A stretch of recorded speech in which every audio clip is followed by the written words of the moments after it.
Horae Apocalypticae, Volume 1, an historicist commentary on the Revelation, updated and revised for the 21st century, derived from the original work of E.B. Elliott. Read by yours truly, Nicholas Arthur. Part 1, Chapter 4, The Fourth Seal. And when he opened the fourth seal, I heard the voice from the fourth living creature say, Come. And I looked, and behold, a pale horse, and his name that sat thereon was Death, and Hades followed after him. And power was given unto him over the fourth part of the earth, to kill with the sword, and with famine, and with pestilence, and by wild beasts of the earth. There is no research needed here to explain the intent of the prefigured symbol. The writer was not, as before, the representative of human functionaries and rulers, whose distinctive emblems, though well understood at the time, might now require investigation to unfold them. It is a symbol of meaning as obvious to the reader now as it could have been then to the seer, for the age it meant is expressly told to us. It was the personification of death, to mark that it was the actual king of terrors, and not, as otherwise it might possibly have been construed, the destroyer merely of political existence. His badge, so to express it, is said to have been Hades following him, the recipient, with his opening jaws, of the victim slain by death. The commission was given him by the supreme arbiter of life and death to kill upon the Roman earth with all the four sword judgments of God, with the sword, and with famine, and with pestilence, and with the wild beasts of the earth. And the horse, symbolizing the Roman Empire and people, appeared deadly pale and livid under his influence, a hue symptomatic, apparently, of approaching dissolution. An era of terrible mortality, and to an extent scarce precedent in the annals of human history, was here evidently prefigured. The question for us is, was there then such an era in the Roman imperial history, and one following on that of the seal preceding, as we might expect it to do, shortly after the time of the second Severus? The answer is soon given. An era in the Roman history commencing within 14 or 15 years after the death of Alexander Severus is so strongly marked by coincidence in every point with this terrible prefigured emblem, that interpreters who explain the first 6 seals of the history of pagan Rome, one and all agree, I believe, in referring the fourth seal to it. By Bede and Dabuz, and after them by Lohman, Bishop Newton, and others, passages have been quoted from ancient authors well descriptive of its multiplied miseries. For my own part, having specified Gibbon's testimony so much as my authority in illustration of the former seals, I wish to do the same, though not exclusively, on this one also. And after all, who is so graphic an illustrator? Who, like him, for extracting the spirit of contemporary history and infusing it, concentrated into his own painting? He speaks then of the period from the celebration of the great secular games by the Emperor Philip, A.D. 248, to the death of Gallienus, A.D. 268, as the 20 years of shame and misfortune, of confusion and calamity. He speaks of it as a time in which the ruined empire seemed to approach the last and fatal moment of its dissolution. He depicts the various agencies of destruction consuming it. The sword. Every instant of time was marked. Every province of the Roman world was afflicted by barbarous invaders and military tyrants. The sword from without, and the sword from within. Famine. Our habits of thinking, he says, so fondly connect the order of the universe with the fate of man, that this gloomy period has been decorated with inundations, earthquakes, uncommon meteors, preternatural darkness, and a crowd of prodigies, fictitious or exaggerated. Of none of these fictitious evils, let it be observed, was there any notice in the apocalyptic vision, but a general famine, he adds in a correspondence, with that which had been predicted, was a calamity of a more serious kind and still expounding our prophecy, though now retrospectively that of the third seal. He observed that it was the inevitable consequence of rapine and oppression, which extirpated the produce of the present and the hope of future harvests. Yet again, the agency of pestilence had been prefigured. Accordingly, though little aware in what track he was following, he goes on to notice this also. Famine, he says, is almost always followed by epidemic diseases, the effect of scanty and unwholesome food. But other causes must have contributed to that furious plague, which, from the year 250 to the year 265, raged without interruption in every province, every city, and almost every family in the empire. During a part of that time, he adds, 5,000 persons died daily in Rome, and many towns that had escaped the hands of the barbarians were entirely depopulated. And could we venture to extend the analogy of Alexandria, where statistical tables were kept, to the other provinces, we might suspect that war, pestilence, and famine had consumed in a few years the moiety of the human species. Truly the history must be allowed to agree thus far with the prediction. If the prophetic emblems were terrific, the facts of history of that period were even more so. It seems to me not undeserving of remark that in the secular or centenary games celebrated by Philip, whence this era of mortality had its commencing date, solemn sacrifices had been offered, according to custom, to Pluto or Hades, such was his Greek appellation, whereby to ensure the preservation of the Roman Empire. And what was the response in God's providence? Behold, a livid pale horse, and his name that sat thereon was Death, and Hades followed after him. And power was given him to kill on the Roman earth with sword, and with famine, and with pestilence, and by wild beasts of the earth. There is just one of the destroying agencies mentioned in the vision that is passed over without notice by the historian, that of the wild beasts of the earth. But though unnoticed by him, it is not unillustrated, for it is a well-known law of nature that where the reign of man fails, that of the wild beasts begin, and that they quickly occupy the scene of waste and depopulation. God said to Israel, I will not drive out the inhabitants from before thee in 1 year, lest the land become desolate, and the beasts of the field multiply against thee. In fact, we have it on record that at an epoch of some 20 or 30 years after the death of Gallienus, their multiplication had risen to an extent in parts of the empire that made it a crying evil, said Arnobius, about the year 296. Thus does he specify wild beasts as one of the plagues with which the land was then afflicted, and of which Christians, as if such evils had never happened before, were upbraided as the guilty cause. But this, as I said, was written in 296, 20 or 30 years after the date of Gallienus's death. And the question suggests itself, what was the state of things during the intervening period? And can it also be classed under the prefiguration of the fourth apocalyptic seal?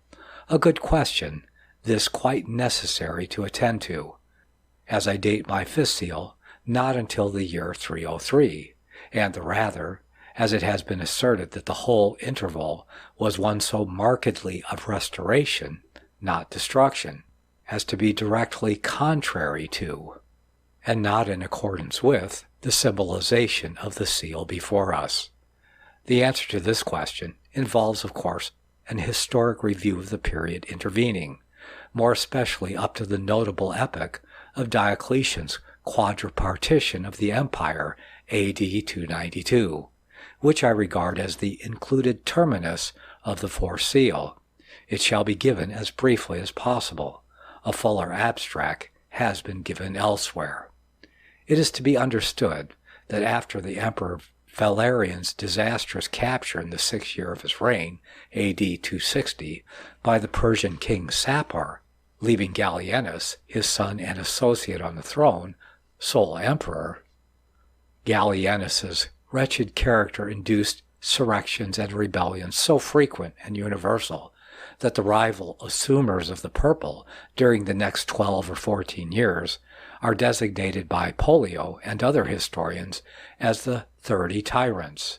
Of these, the larger number were mere ephemeral emperors, but 3 stand out prominently as having for several years served 3 great divisions of the empire, from the Central Empire under Gallienus in Rome and Italy, vis-a-vis Odenathus and Zenobia, from AD 260 to 273, in Syria and the East, Aurelius, from AD 260-261 to 268 in Illyricum, and Posthumus and then Tetricus, from 258 to 274 in Gaul, Spain, and Britain.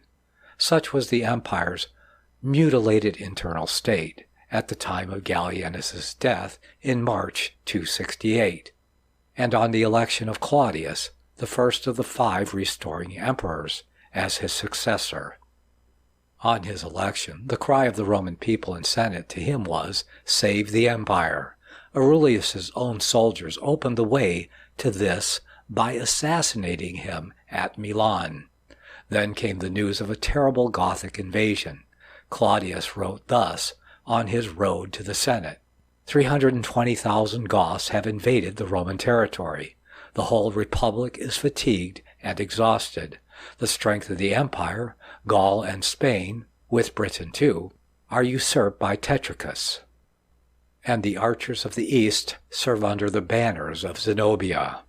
In a great battle fought near Naissus in Dardania, the legions at first gave way, oppressed by numbers and dismayed by misfortunes, until Claudius's generalship decided the victory in his favor. Still the Gothic war continued, and was diffused for a while over the provinces of Moesia, Thrace, and Macedon, then at length repelled within the mountain tracts of Haemus. There the pestilence made havoc among both Goths and Romans, as the sword had done before it, and, among its Roman victims, AD 270, cut down Claudius himself. Had the destroyer Death yet resigned his commission to kill with the sword and with the pestilence on the Roman earth? The armies chose Aurelian for his successor, the second of the restoring emperors. A bloody and doubtful conflict with the Goths was the first act of his reign, followed by a peace, of which the most memorable and important condition was Aurelian's final abandonment to the Goths of the great province of Dacia. Next came an Alemanni invasion of Italy, one as alarming as that of the Goths before it. 3 great battles ensued, in the first of which, fought near Placenta, the Romans suffered so terrible a defeat that the immediate dissolution of the empire was apprehended. Then the Sibylline books were consulted at Rome by Aurelian's order, but all too late, cried a voice in the Senate house, for the salvation of the Republic. It is like a sick man who only consults the physician when beyond recovery. At the same time, those walls of larger circuit were traced out round Rome, which still capture the stranger's eye by their solemn grandeur, in order to the temporary defense, if so it might be, of the otherwise defenseless mistress of the world. In the 2 subsequent battles, however, Aurelian conquered.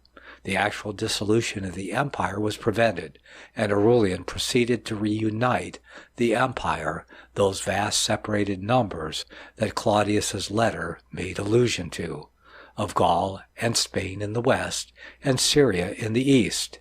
He effected each and either object, but only through the means of 2 bloody civil wars. And having done so, and triumphed at Rome for his victories, he set out to repel a Persian invasion A.D. 275, and on the march, near Byzantium, he was assassinated by one of his generals. In the course of Aurelian's sad though splendid reign, let me ask again, has death ceased to kill with the sword on the Roman earth, or had the empire cast aside its hue of threatening dissolution? But what next?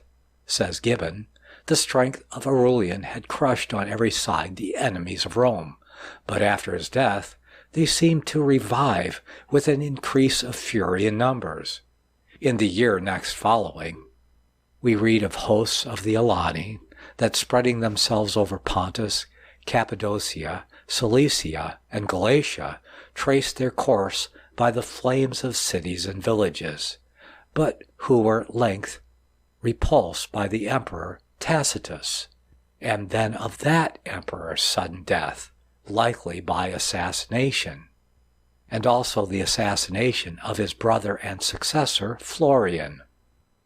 Then of the election of Probus, the third of the 5 restoring emperors, who set himself, says Niebuhr, to rescue the empire from the wretched condition in which he found it.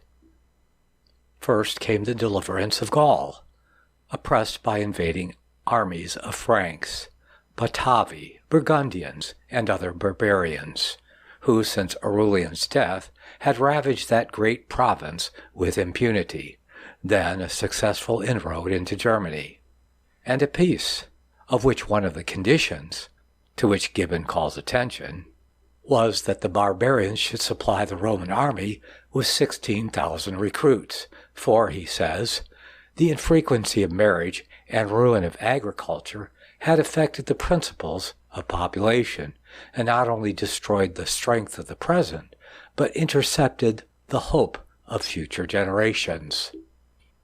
Next came the revolt, and successful marauding expedition round the whole maritime coast of the empire, of a colony of Franks settled by Probus in Pontus, then the revolt and defeat of Saturninus, one of the most distinguished of the Roman generals in Egypt, then the rebellion and defeat of Bonosus and Proculus in Gaul.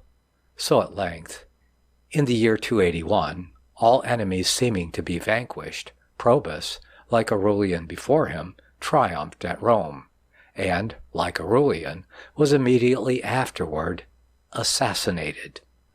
A poet's idyll, written on Carus's election thereupon to the imperial throne, expressed his ardent hope that this new emperor might be the heaven-sent instrument of putting an end to the then existing era of affliction and mourning, banish war to its proper abode in Tartarus, and bring back white-robed peace and justice.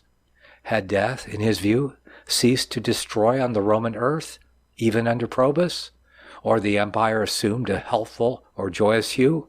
The shorter reign of Carus was marked by the repulse of the Samaritan invaders of Illyricum, and an invasion of Persia, successfully, probably, but of which the details are uncertain. What is, however, certain is that Carus, in some mysterious manner, there met his death, whether lightning struck or by assassination, and that the Roman army then returned homeward. This was near the end of 283. Then civil strife ensued between 3 several candidates for the empire. Numerian was murdered by Aper by Diocletian, who, in a great battle fought in 285, near Margus in Moesia, defeated and slew Carinus, and secured the empire to himself. Thus began a new and memorable era in Roman imperial history. Judging the weight of the whole empire too great for any one emperor, Diocletian formed the plan of dividing it. So in 280 he began by its bipartition between himself and Maximian, and in 292 completed his plan by a quadripartition, Galerius and Constantius being added in the east and west, respectively, as the two Caesars, in association with the other two senior emperors. Just previous to this quadripartition, Maximian had success in some battles with barbarian invaders in Gaul, but been unsuccessful in a battle with Carausius, the usurper of Britain, whom, in fact, he and Diocletian were forced to acknowledge. Said Eutropius, "It was while Carausius was in rebellion in Britain, and Achilcius in Egypt, while the Quinquagentani were harassing the African provinces, and Narses, the Persian king, making war on the eastern frontier, that Diocletian made Maximian, Hercules, Augustus, Constantius, and Galerius Caesars." Nor does Eumenius, in his panegyric addressed in the year 297 to Constantius, give a different picture of things as that which in 292 existed in the western provinces. In fact, he compares it with the disgraceful state of the Republic under Gallienus.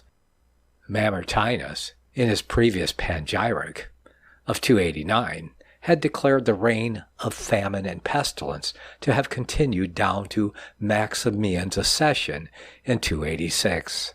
After this, however, a real and more effective restoration of the empire began, only in its new form. So I have brought down my historic sketch, as proposed, from Gallienus's death, A.D. 268, to Diocletian's quadripartition of the empire in 292. And now let me once more repeat my question. Had death yet vacated his seat of power, or given up his commission of killing over the Roman earth with the four several agencies of sword, famine, pestilence, and wild beasts? It is precisely at this closing epoch of the period under review that Arnobius gives us his very illustrative testimony, already in part cited, to the truth of the fourth apocalyptic seal. Quote, "Men complain. There are now sent us from the gods pestilence, droughts, wars, scarcities, locusts, hail, and other things noxious to men." And then he asks, "But was it not so in ancient times also?" Again, "If every species of corn be now devoured by locusts, or if flood destroy the human race, was it not so before? Were there not wars with wild beasts, and battles with lions, and destruction from venomous snakes before our time?" Very striking seems to me this picture of the empire in 296, with its distinct and particular specification of all the four evils mentioned in this seal, and very striking its contrast with Tertullian's picture of the empire's cultivation, population, and prosperity about a century before, shortly after the ending of the prosperous period of the first seal. Indeed, could there be a more direct contrast? I must now advert to one point of marked apparent difference between the prophecy and the history. That in the prophecy, death's destroying commission might seem to be expressly limited to the fourth part of the Roman earth, whereas in the history of the period just reviewed, from A.D. 248 to 292, his devastation extended over it all. But let the reader well remark that if the prophecy differ from the history, it differs from, and is also inconsistent with itself, seeing that the whole horse is depicted with the death-like hue, not its fourth part only, besides that the whole tenor of the prophecy seems to mark this seal's evil as the climax to the evils of the two preceding seals, to which no such limitation is attached. What then is the solution of this difficulty? And can we find one probable in itself, and that shall reconcile the prophecy alike with itself and with the facts of the historic era? After much consideration and reconsideration, my mind has turned more and more to that very remarkable reading in Jerome's Latin Vulgate, to which Bede long since called attention, and Debus after him. Super quarter partes terra, over the 4 parts, instead of the 4th part of the earth. The genuineness of this, as Jerome's own version, and not any mistake of a later copyist, is indubitable. And since his faithfulness to the Greek text is as unquestioned as his critical judgment in choosing between various readings in it, it follows that he must have had before him some correspondent reading in one or more Greek manuscripts of authority, though our extant Greek manuscripts do not exhibit it, and which he deliberately preferred, as of all the best. As to what that reading was, I cannot but think that Bede has rightly conjectured it, for my original objection against this, as a word that would require a plural genitive to follow, I find to be invalid. And supposing it to have been Jerome's and the true Greek reading, the comparatively unusual form of the expression would perfectly and easily account for copyists substituting for it the more common. Admitted, this reading makes the prophecy at once consistent with itself. As applied to history, what it requires is that the Roman Empire, at the time predicted, should have had some kind of quadripartition. Will, then, our historical solution bear this new and trying test?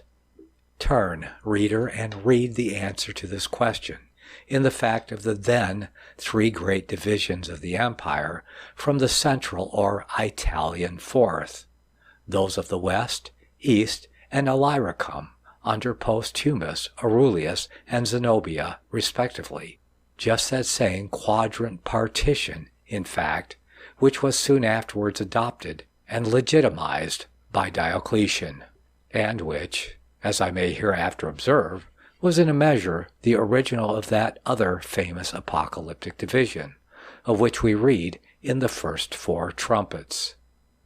In conclusion, let me add to what I have cited from Gibbon the testimonies of 3 of our most eminent modern historians of Roman history, Sismondi, Schlegel, and Niebuhr, with reference to the state of the empire at the precise epoch of its legitimized quadripartition that we have come to. Says Sismondi, Diocletian put an end to this long period of anarchy, but such a succession of invasions and civil wars, and so much suffering, disorder, and crime, had brought the empire into a state of mortal languor, from which it never recovered. Says Niebuhr, speaking of the state of things after Diocletian's accession, after the cessation of the plague, which began to decrease in the time of Probus, the empire was suffering from general distress, and its condition was very much like that which followed after the cessation of the Black Death in the Middle Ages. Says Schlegel, the division of the empire among several sovereigns appeared then, under Diocletian, as afterwards, an unavoidable and necessary evil. In other words, the several parts and members of the vast body of the Roman Empire, which approached nearer and nearer to dissolution, began to fall to pieces. How long, we may think, would its utter and total dissolution have been delayed, but for the infusion, not very long after, of Christianity into its political system as a new principle of life. Hi, I'm Nicholas Arthur, and I'd like to introduce you to my latest book, Reformed Prophecy Interpretation, an apology for Reformed premillennial historicism in the 21st century.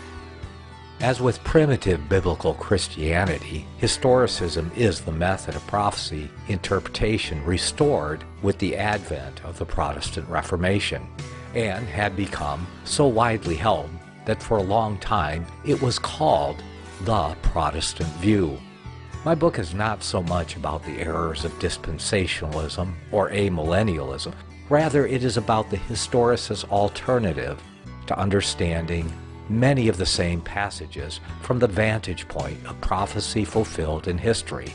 For those that desire more than mere hypotheses, bolstered with conjectured speculation, those who require explicit biblical exegesis and verified historical fulfillment, and are not willing to accept speculation as anything other than what it is, speculation, not truth. This book is for you. Over the last century, this method of interpretation has become almost completely forgotten, even by Protestants, in the face of a method that is based almost entirely on future speculation, rather than fulfilled prophecy in history. In my book, I examine the reasons for this and investigate some of the prophecy which has been fulfilled in the interim, as well as present an apology for Reformed premillennial historicism to the 21st century. If you're interested in a copy of my book, you can go to my website, crosstheborder.org, and get more information there, or you may also find it at Amazon.